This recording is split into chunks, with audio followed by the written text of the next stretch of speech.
Hora da coluna de direito. Paulo Vitor Souto já está aqui com a gente para falar sobre direitos e deveres dos trabalhadores com relação a afastamento do trabalho, questão também de atestado médico, benefícios do INSS.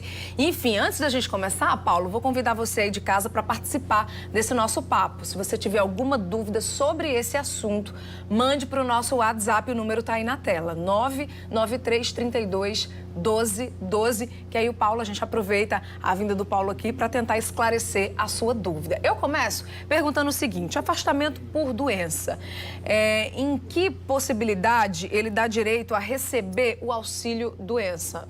Boa noite, Linda. Boa noite, telespectador. Não é todo caso de afastamento por doença que gera o direito a receber um auxílio-doença. Por qual razão? Porque nem todo afastamento gera um afastamento há mais de 15 dias, por mais tempo do que 15 dias. A regra geral é que o trabalhador só tenha direito a receber um benefício previdenciário, primeiramente, se contribuir para o INSS e, efetivamente, se tiver afastado, via de regra, por mais de 15 dias. Por que a gente diz via de regra? Porque alguns trabalhadores, Linda, eles já recebem um benefício previdenciário a partir do primeiro dia de afastamento, como é o caso da empregada doméstica. Então, assim, para que fique claro para o telespectador, o benefício da Previdência recebido diretamente do INSS, a regra geral é que apenas a partir do 15º dia de afastamento é que é direito, porque antes desse prazo, a regra é que o trabalhador venha receber esses valores do próprio empregador.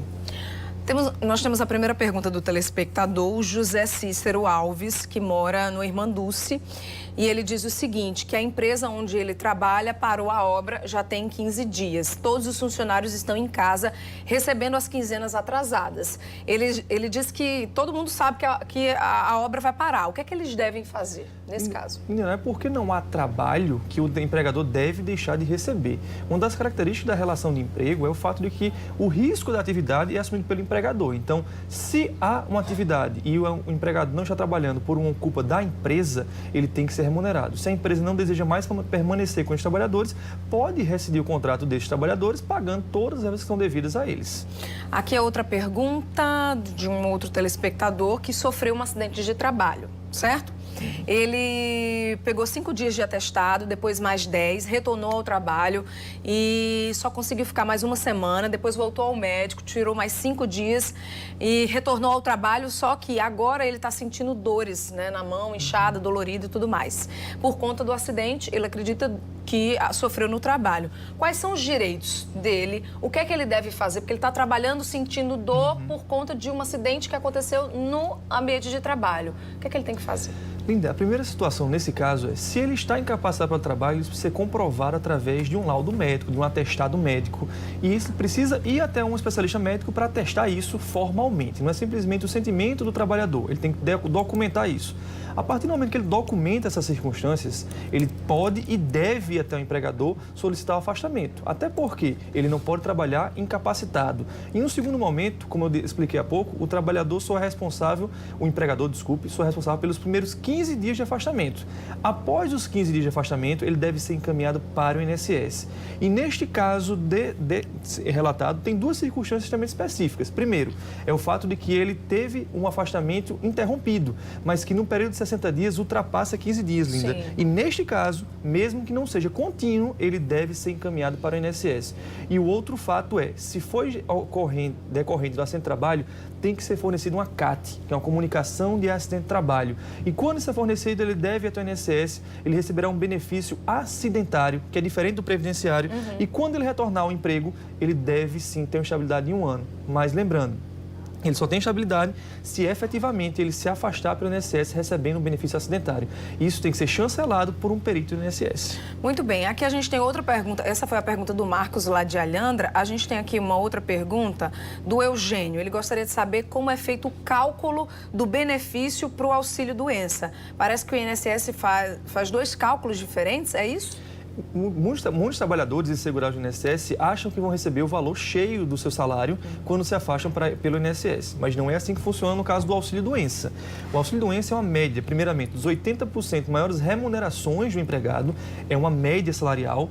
Além disso, a partir do momento que chega essa média, aplica-se o percentual de 91% do valor da média. Ou seja, ele vai receber 91% dos 80% maiores salários. Por isso que, normalmente, reduz um pouco o valor do que ele recebe na atividade enquanto ele está trabalhando.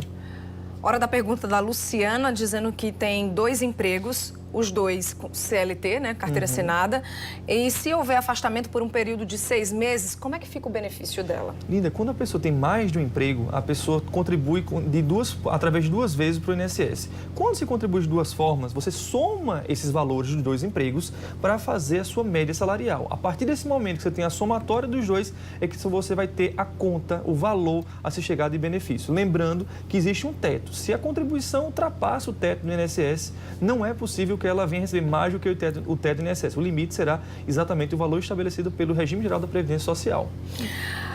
Outra pergunta aqui do nosso telespectador tem uma funcionária, ela diz o seguinte: tem uma funcionária doméstica que está com problema de saúde há 3 anos. Já há mais de um ano o INSS negou o benefício dela. Ela não está mais encostada, porém está doente, não tem condição de voltar a trabalhar. Voltou algumas vezes ao médico, ele não deu atestado, deu um laudo atestando que ela não pode trabalhar e não pode mesmo.